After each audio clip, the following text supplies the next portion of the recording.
कभी सच्चाई इतनी गहरी होती है कि उसे समझने में पूरा जीवन लग जाता है। 26 दिसंबर 2004 सुबह के 7:58 बजे इंडोनेशिया के तट पर समुद्र में एक अर्थक्वेक आई। 9.1 मैग्नीट्यूड, इतनी पावरफुल कि पूरी पृथ्वी हिल गई। 15 मिनट बाद एक विशाल सुनामी वेव आई, 100 फीट ऊंची, 500 किलोमीटर प्रति घंटे की रफ्तार से। श्रीलंका, इंडिया, थाईलैंड, इंडोनेशिया, 14 देशों में तबाही। 2,30,000 लोग मर गए एक दिन में। उनमें से हजारों बच्चे थे, मासूम, निर्दोष। उस दिन के बाद एक 8 साल की लड़की ने अपनी माँ से पूछा, अगर भगवान सब देख रहा है और सब कर सकता है तो उसने इतने लोगों को क्यों मरने दिया? क्या हमने कुछ गलत किया था? उसकी माँ के पास कोई जवाब नहीं था। आज मैं आपके सामने रख रहा हूं वो सवाल जिसने हजारों सालों से फिलोसोफर्स, थियोलॉजियंस और कॉमन लोगों को परेशान किया है। अगर भगवान सर्वशक्तिमान है, सब जानता है और परम दयालु है, तो बुराई क्यों एग्जिस्ट करती है? ये है द प्रॉब्लम ऑफ ईवल, शायद धर्म का सबसे ट्रबलिंग सवाल। चलिए शुरू करते हैं ये जर्नी, एक ऐसी यात्रा जो अनकंफर्टेबल होगी, चैलेंजिंग होगी, लेकिन जरूरी होगी। चैप्टर 1, त्रिलेमा 3 में से एक। यह प्रॉब्लम पहली बार फॉर्मली प्रेजेंट किया था ग्रीक फिलोसोफर एपिक्यूरस ने लगभग 300 बीसी में। उसने एक सिंपल लेकिन डेवेस्टेटिंग लॉजिक दिया। एपिक्यूरस का ट्रिलेमा। क्या भगवान बुराई को रोकना चाहता है लेकिन रोक नहीं सकता, तो वो सर्वशक्तिमान नहीं है? क्या भगवान बुराई को रोक सकता है लेकिन रोकना नहीं चाहता, तो वो परम दयालु नहीं है? क्या भगवान बुराई को रोक सकता है और रोकना भी चाहता है, तो फिर बुराई एग्जिस्ट क्यों करती है? ये 3 स्टेटमेंट्स एक साथ ट्रू नहीं हो सकते। 1, गॉड इज ऑल पावरफुल यानी सर्वशक्तिमान। 2, गॉड इज ऑल गुड यानी परम दयालु। 3, ईवल एग्जिस्ट्स मतलब बुराई एग्जिस्ट करती है। Fascinating fact 1. The oldest question. ये सिर्फ philosophical exercise नहीं है, ये सवाल उतना ही पुराना है जितना धर्म खुद। हिंदू स्क्रिप्चर्स में, भगवत गीता में, अर्जुना युद्ध के मैदान में कृष्ण से पूछता है कि अगर सब कुछ डिवाइन प्लान है तो क्या उसे अपने ही रिलेटिव्स को मारना सही है? बाइबल में बुक ऑफ जॉब पूरी तरह इसी क्वेश्चन पर बेस्ड है। हर सिविलाइजेशन, हर रिलीजन ने इस सवाल से रेसल किया है। 2 तरह की बुराई। फिलोसोफर्स ने ईवल को 2 कैटेगरीज में डिवाइड किया। 1, नेचुरल ईवल, प्राकृतिक बुराई, अर्थक्वेक्स, सुनामीज, डिजीजेस, कैंसर। कोई ह्यूमन इसके लिए रिस्पॉन्सिबल नहीं, नेचर की क्रूअल्टी। 2, मॉरल ईवल, नैतिक बुराई, murder, rape, torture, genocide, humans द्वारा की गई बुराई। फ्री विल का डार्क साइड। दोनों को एक्सप्लेन करना पड़ेगा अगर हम गॉड को डिफेंड करना चाहते हैं। Chapter 2, the Auschwitz question. अब मैं आपको ले जाता हूं हिस्ट्री की सबसे डार्क जगह पर, ऑशविट्ज, नाजी जर्मनी का कॉन्सेंट्रेशन कैंप हो। 1940 से 1945 के बीच इस कैंप में 11 लाख लोग मारे गए। उनमें से 90% जूस थे, हजारों बच्चे थे। एली वीसल की कहानी। Fascinating fact number 2, night. Elie Wiesel 15 साल का था जब उसे ऑशविट्ज ले जाया गया। उसने अपनी आंखों से देखा बेबीज को आग में जिंदा फेंका जाना, बच्चों को गैस चेंबर्स में मारा जाना, लोगों को भूख से तड़पते देखा। उसने अपनी फेमस बुक नाइट में लिखा, Never shall I forget that night, the first night in camp that turned my life into one long night. Never shall I forget those flames that consumed my faith forever. उस night वीजल ने अपना faith खो दिया। उसने लिखा, Where is God? Where is he? Here he is. He is hanging here on this gallows. The theological crisis. Holocaust के बाद theologians को एक नया टर्म बनाना पड़ा, post-Holocaust theology. Fascinating fact number 3, Richard Rubinstein. Jewish theologian Richard Rubinstein ने Holocaust के बाद declare किया, traditional concept of God, एक caring, intervening deity, Holocaust के बाद intellectually untenable है। अगर गॉड वाकई एग्जिस्ट करता है और हॉलोकॉस्ट होने दिया, तो या तो वो पावरलेस है या फिर वो ईवल है। दोनों ही केसेस में ट्रेडिशनल गॉड एग्जिस्ट नहीं करता। The numbers that haunt: 6 million Jews murdered, 1.1 million बच्चे मारे गए, एक्सपेरिमेंट्स किए गए लिविंग ह्यूमंस पर, फैमिलीज को गैस चेंबर्स में एक साथ मारा गया। ये सिर्फ नंबर्स नहीं है, हर नंबर एक पर्सन था, एक स्टोरी थी, एक फैमिली थी, और हर एक के साथ ये क्वेश्चन गूंजता है: Where was God? Chapter 3 Theodicy भगवान का बचाव। The Odyssey, ये वर्ड बना है ग्रीक वर्ड से। Theos मतलब God और dike यानी justice, literally meaning God की justice को justify करना। अब मैं आपको बताता हूँ वो मेन आर्ग्यूमेंट्स जो स्कॉलर्स ने दिए हैं गॉड को डिफेंड करने के लिए। फ्री विल डिफेंस, स्वतंत्र इच्छा का तर्क, यह सबसे पॉपुलर डिफेंस है। द आर्ग्यूमेंट: गॉड ने हमें फ्री विल दी क्योंकि बिना चॉइस के लव मीनिंगलेस है। अगर मैं आपको प्रोग्राम करूं कि आप मुझे लव करें, क्या ये रियल लव है? नहीं। रियल लव के लिए चॉइस चाहिए, चॉइस के लिए फ्रीडम चाहिए, फ्रीडम के साथ बुराई करने की पॉसिबिलिटी भी आती है। Fascinating fact number 4. Saint Augustine, 4th century में Saint Augustine ने ये आर्ग्यूमेंट सबसे पहले डेवलप किया। उसने कहा evil है ही नहीं, ये simply good की एब्सेंस है, जैसे darkness light की एब्सेंस है। जब ह्यूमंस अपनी फ्री विल का मिसयूज करते हैं, वे गॉड से टर्न अवे करते हैं और यही evil क्रिएट करता है। The problem with this defense, ये moral evil को एक्सप्लेन कर सकता है, लेकिन natural evil को नहीं। Earthquake किसी की फ्री विल का रिजल्ट नहीं है, कैंसर किसी की चॉइस नहीं है, सुनामी में मरने वाले बेबीज ने कौन सी चॉइस की थी? 2. Soul making theodicy, आत्मा का निर्माण। यह थ्योरी ब्रिटिश फिलोसोफर जॉन हिक ने 20th सेंचुरी में दी। The argument: यह वर्ल्ड एक सोल मेकिंग फैक्ट्री है, हम यहाँ परफेक्ट बनने के लिए नहीं आए, बल्कि डेवलप होने के लिए आए हैं। Fascinating fact number 5. The metaphor. हिक ने एक ब्यूटीफुल मेटाफोर दिया। कल्पना करो एक पेरेंट जो अपने बच्चे को हर चीज से प्रोटेक्ट करता है, कभी गिरने नहीं देता, कभी हर्ट नहीं होने देता। क्या वो बच्चा ग्रो करेगा? नहीं। रियल ग्रोथ चैलेंजेस से आती है, सफरिंग से कंपैशन आता है, पेन से स्ट्रेंथ आती है। सोना आग में तपकर शुद्ध होता है, डायमंड प्रेशर से बनता है।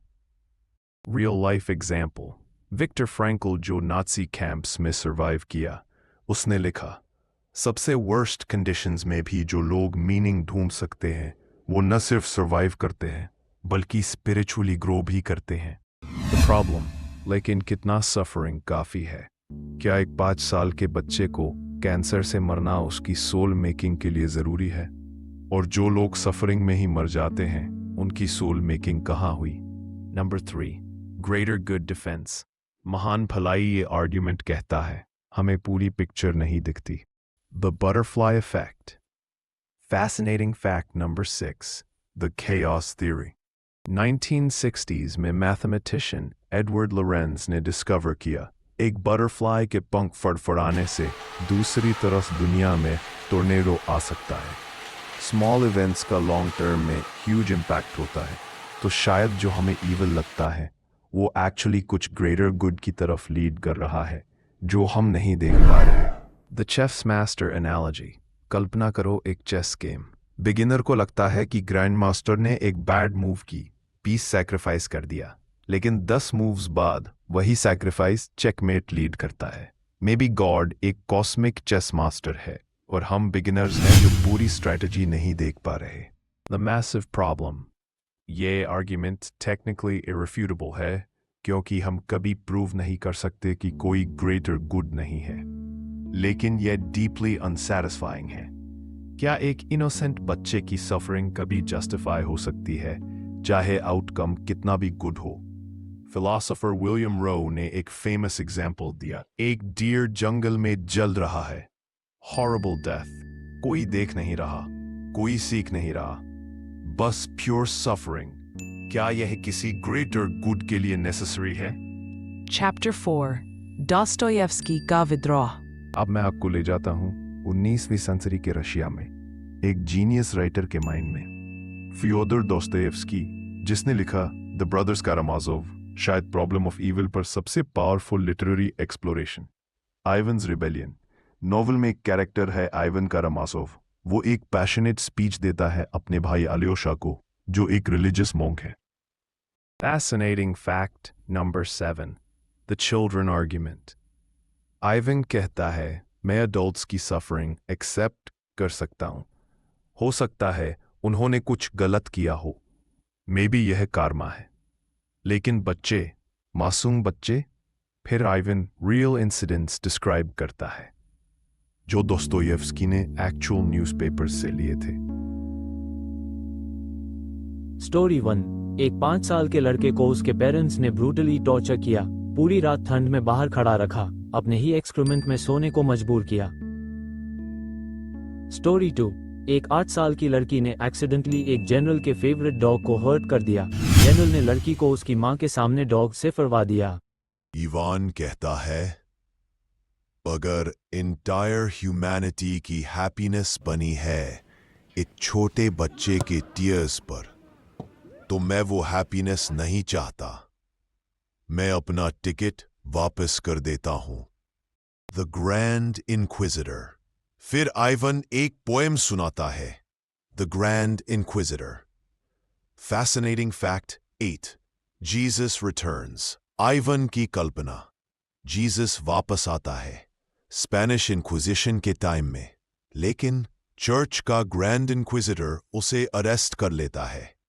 वो जीसस को कहता है तुमने ह्यूमंस को फ्रीडम दी, यह सबसे क्रूल गिफ्ट था। ह्यूमंस फ्रीडम नहीं हैंडल कर सकते, तुमने हमें सफरिंग में छोड़ दिया। हम चर्च ने क्या किया? हमने लोगों से फ्रीडम छीन ली, हमने उन्हें सिंपल आंसर्स दिए। अब वो खुश है, भले ही वो स्लेव्स है। जीसस कुछ नहीं बोलता, बस ग्रैंड इंक्विजिटर को किस करता है और चला जाता है। The deep meaning. दोस्तोयेव्स्की कह रहा है फ्रीडम और सफरिंग इंसेपरेबल है। फ्रीडम के साथ रिस्पॉन्सिबिलिटी आती है, रिस्पॉन्सिबिलिटी के साथ पॉसिबिलिटी ऑफ इविल आती है। लेकिन फिर भी इवान अंत में कहता है मैं इस दुनिया को एक्सेप्ट नहीं करता, भले ही गॉड एग्जिस्ट करता हो। Chapter 5 Eastern Perspective कर्म और दुख। अब तक हम वेस्टर्न फिलॉसफी में थे, अब चलते हैं ईस्ट की तरफ। बुद्धिज्म का जवाब। बुद्धा ने प्रॉब्लम ऑफ इविल को बिल्कुल अलग तरीके से अप्रोच किया। The 4 noble truths. 1. दुख। दुख एग्जिस्ट करता है। समुदाय। दुख का कारण है तन्हा, क्रेविंग, अटैचमेंट। निरोधा। दुख का अंत पॉसिबल है। मागा। दुख के अंत का रास्ता है। Fascinating fact number 9. Buddha's silence. Buddha से जब मेटाफिजिकल क्वेश्चंस पूछे जाते थे, क्या गॉड एग्जिस्ट करता है, ब्रह्मांड कैसे बना, तो वो चुप रह जाता था। उसने एक फेमस मेटाफोर दिया, द पॉइजन्ड एरो। अगर आपको पॉइजन एरो लगा है तो क्या आप यह पूछेंगे यह एरो किसने बनाया, किस लकड़ी का है, किस डायरेक्शन से आया? नहीं, आप उसे निकालना चाहेंगे। बस बुद्धा कहता है दुख है, उसे कैसे एंड करें यह फोकस करो। हिंदुइज्म और Karma, the cosmic accounting. Hindu philosophy में हर एक्शन का रिएक्शन होता है, ये लाइफ में नहीं तो अगले लाइफ में। आज आप जो सफर कर रहे हो वो आपके पास्ट लाइफ के कर्मा का रिजल्ट है। Fascinating fact number 10. The Bhagavad Gita.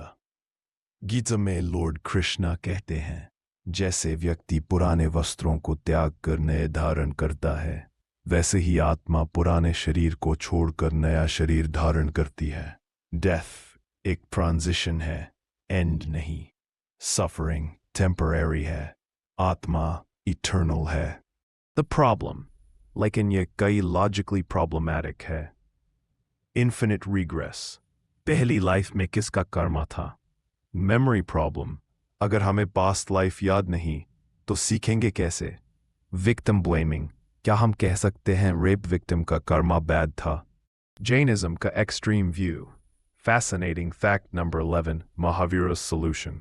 Jainism के फाउंडर महावीर ने कहा, सब सफरिंग कर्मा से है।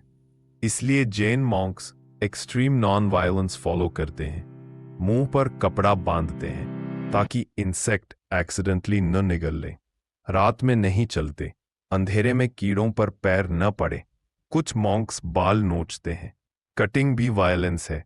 यह एक्सटेंट तक जाकर वे बुराई से बचने की कोशिश करते हैं। Chapter 6, The Atheist Response. अब वो पर्सपेक्टिव जो सबसे स्ट्रेट फॉरवर्ड है। एथियस्ट्स कहते हैं प्रॉब्लम ऑफ इविल एक्चुअली कोई प्रॉब्लम नहीं है। क्यों? क्योंकि गॉड एग्जिस्ट ही नहीं करता। डेविड ह्यूम का आर्ग्यूमेंट 18th सेंचुरी में स्कॉटिश फिलोसोफर डेविड ह्यूम ने लिखा। Fascinating fact number 12, dialogues concerning natural religion. Hume ने अपनी बुक में एक कैरेक्टर फाइलो के थ्रू कहा, क्या ये दुनिया परफेक्ट बेनेवलेंट क्रिएटर की क्रिएशन लगती है, या फिर ये एक इंडिफरेंट एमोरल यूनिवर्स है जहां चीजें रैंडमली होती हैं? ह्यूम का कंक्लूजन, एविडेंस ये पॉइंट करते हैं कि या तो 1, गॉड एग्जिस्ट नहीं करता, 2, या गॉड इम्परफेक्ट है, 3, या गॉड इंडिफरेंट है, डीइज्म। रिचर्ड डॉकिंस का perspective, modern atheist Richard Dawkins ने कहा, The universe we observe has precisely the properties we should expect if there is, at bottom, no design, no purpose, no evil, no good, nothing but blind, pitiless indifference. Fascinating fact number 13, The Selfish Gene. Dawkins की famous book, The Selfish Gene, explain करती है कि suffering evolution का byproduct है, pain एक survival mechanism है, cruelty natural selection का part है, लायंस जब प्रे को मारते हैं ये evil नहीं है, नेचर है, ह्यूमंस जब क्रूअल होते हैं ये भी इवॉल्व्ड बिहेवियर्स हैं जो किसी टाइम पर अडेप्टिव थे। द लिबरेटिंग एस्पेक्ट, एथियस्ट्स आर्ग्यू करते हैं कि यह पर्सपेक्टिव एक्चुअली लिबरेटिंग है।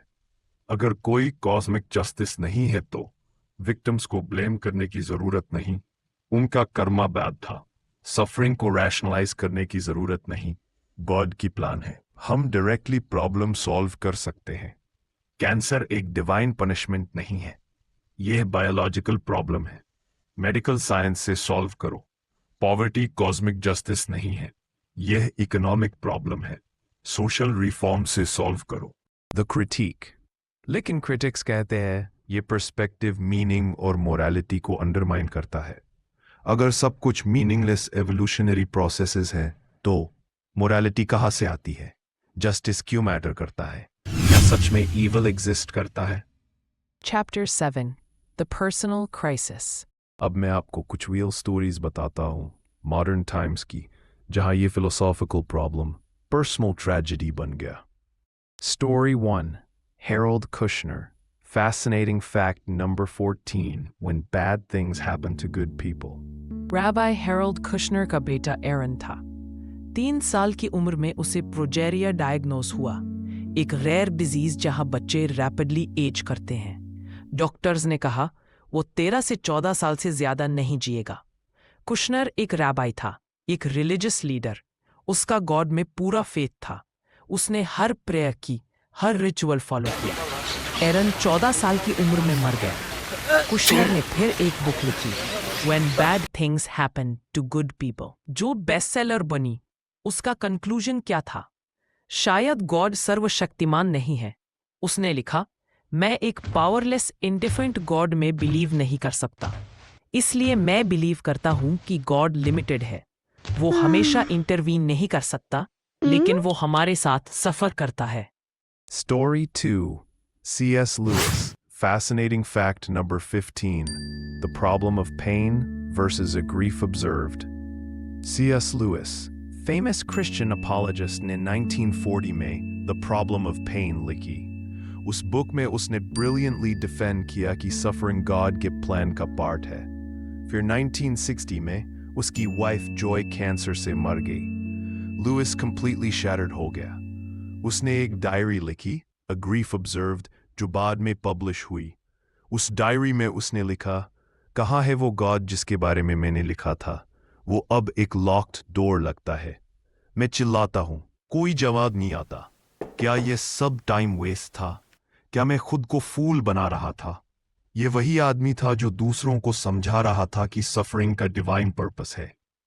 जब खुद पर बीती तो सारे इंटेलेक्चुअल आर्ग्यूमेंट्स कोलैप्स हो गए। द यूनिवर्सल एक्सपीरियंस, हम सब किसी न किसी लेवल पर इससे गुजरते हैं। एक पेरेंट जो अपने बच्चे को कैंसर से हार दे देखता है, एक पर्सन जो नेचुरल डिजास्टर में सब कुछ खो देता है, समवन जो अब्यूज सरवाइव करता है। उस मोमेंट में कोई थियोडिसी काम नहीं आती, कोई फिलोसॉफिकल आर्ग्यूमेंट दर्द कम नहीं करता। Chapter 8 Living with the Question. तो क्या आंसर है? Honest truth? कोई सेटिस्फाइंग आंसर नहीं है। यह वो क्वेश्चंस में से है जो हमेशा ओपन रहेंगे। लेकिन मैं आपको कुछ पर्सपेक्टिव्स दूंगा जो मुझे पर्सनली हेल्पफुल लगे। Perspective 1 The Mystery. Fascinating fact number 16. Apophatic theology. एक ब्रांच है थियोलॉजी की, एपोफैटिक थियोलॉजी, जो कहती है गॉड को हम डिफाइन नहीं कर सकते। हम सिर्फ कह सकते हैं कि गॉड क्या नहीं है। कुछ मिस्ट्रीज हैं जो ह्यूमन माइंड कॉम्प्रिहेंड नहीं कर सकती। शायद प्रॉब्लम ऑफ ईविल उन्हीं मिस्ट्रीज में से है। ये कॉप आउट नहीं है, ये ह्यूमिलिटी है। Perspective 2 protest theodicy. Jewish tradition में एक कॉन्सेप्ट है, आर्ग्यूइंग विथ गॉड। एब्राहम ने गॉड से आर्ग्यू किया सॉडम के लिए, जॉब ने गॉड को चैलेंज किया, जेरेमाया ने गॉड को क्वेश्चन किया। द पॉइंट, भगवान से सवाल पूछना ब्लास्फेमी नहीं है, यह रिलेशनशिप का हिस्सा है। नोबेल प्राइज विनर एली वीसल ने कहा, मैं गॉड से आर्ग्यू करता हूं, क्वेश्चन करता हूं, चैलेंज करता हूं, लेकिन मैं उससे बात करना नहीं छोड़ता। Perspective 3 practical response. शायद ये क्वेश्चन इंटेलेक्चुअल नहीं है, प्रैक्टिकल है। वोल्टेयर ने लिस्बन अर्थक्वेक 1755 के बाद, जिसमें 60,000 लोग मरे, कहा, फिलोसोफर्स आर्ग्यू करते रहें, हमें अफेक्टेड लोगों की हेल्प करनी है। The practical question, why does God allow suffering, की जगह what am I going to do about suffering. आप कैसे दूसरों की हेल्प कर सकते हो, सफरिंग को कम कर सकते हो, कंपैशन फैला सकते हो। Perspective 4 Living Without Answer. Rainer Maria Rilke, German poet, ne beautifully likha. Live the questions now.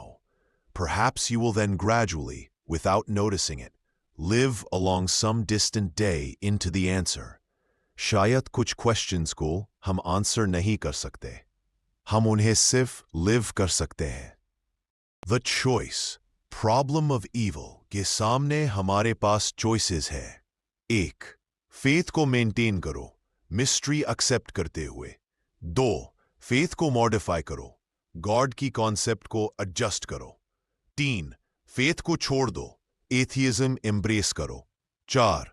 Agnostic रहो, एक्नॉलेज करो कि तुम नहीं जानते। कोई भी चॉइस इंटेलेक्चुअली ऑनेस्ट हो सकती है। कंक्लूजन, आखिरी विचार। तो दोस्तों, हम इस डिफिकल्ट जर्नी के एंड पर आ गए हैं।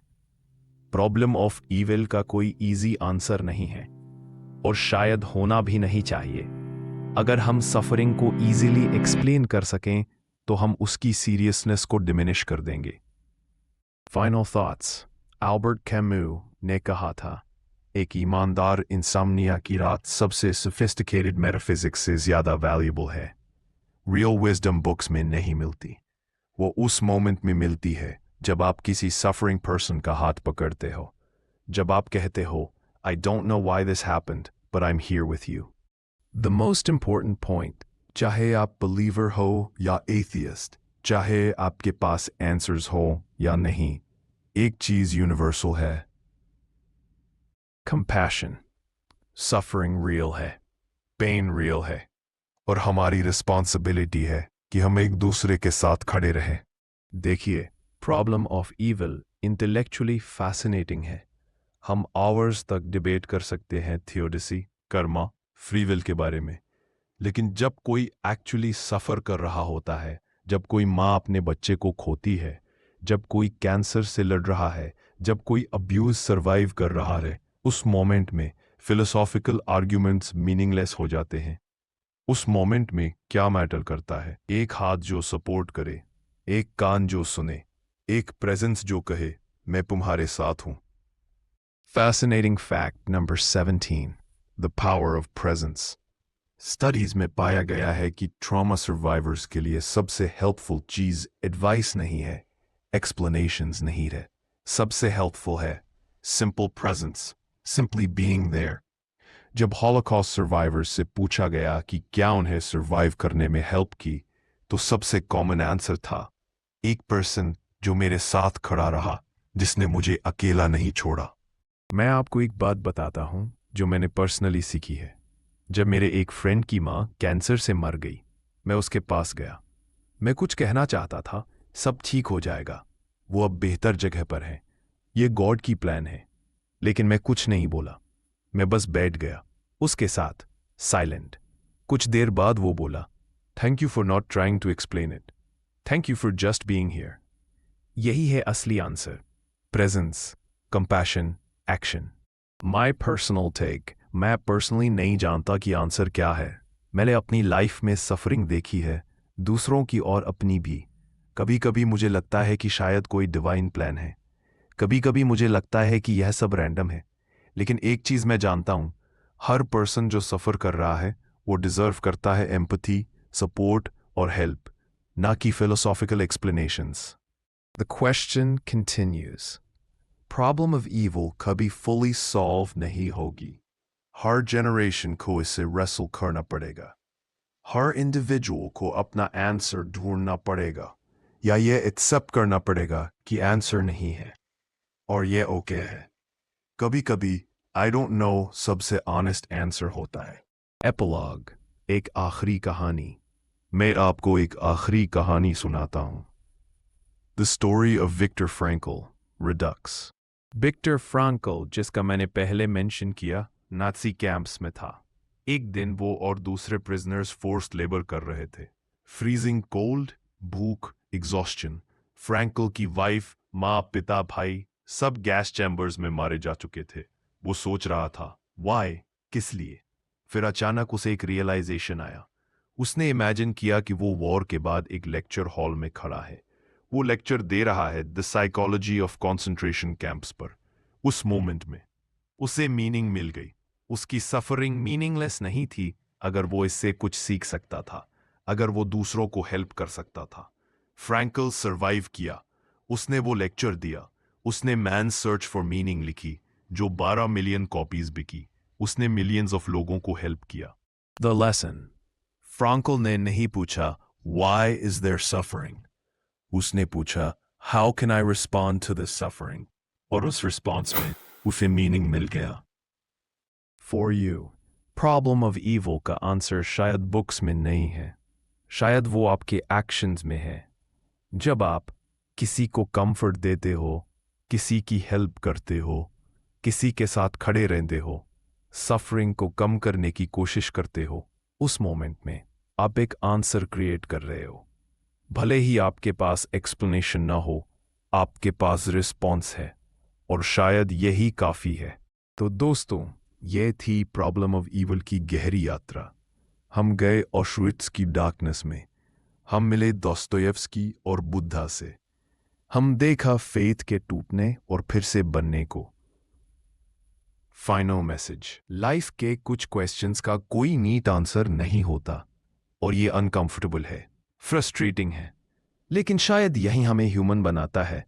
ये कैपेसिटी कि हम हार्ड क्वेश्चंस पूछ सकें, ये करेज कि हम आंसर्स न होने के बावजूद आगे बढ़ सकें, ये कंपैशन कि हम एक दूसरे की सफरिंग को देख सकें और केयर कर सकें। Thank you. अगर आप यहां तक पहुंचे तो थैंक यू। ये इजी टॉपिक नहीं था। कमेंट में बताइए आपका क्या पर्सपेक्टिव है। क्या आपने पर्सनली इस क्वेश्चन से स्ट्रगल किया है? आपको क्या हेल्पफुल लगता है? और हाँ, इस वीडियो को लाइक और शेयर करें अगर आपको लगता है कि ये कॉन्वर्सेशन इंपॉर्टेंट है, सब्सक्राइब करना मत भूलना। अगले वीडियो में हम बात करेंगे सिमुलेशन हाइपोथेसिस की। तब तक के लिए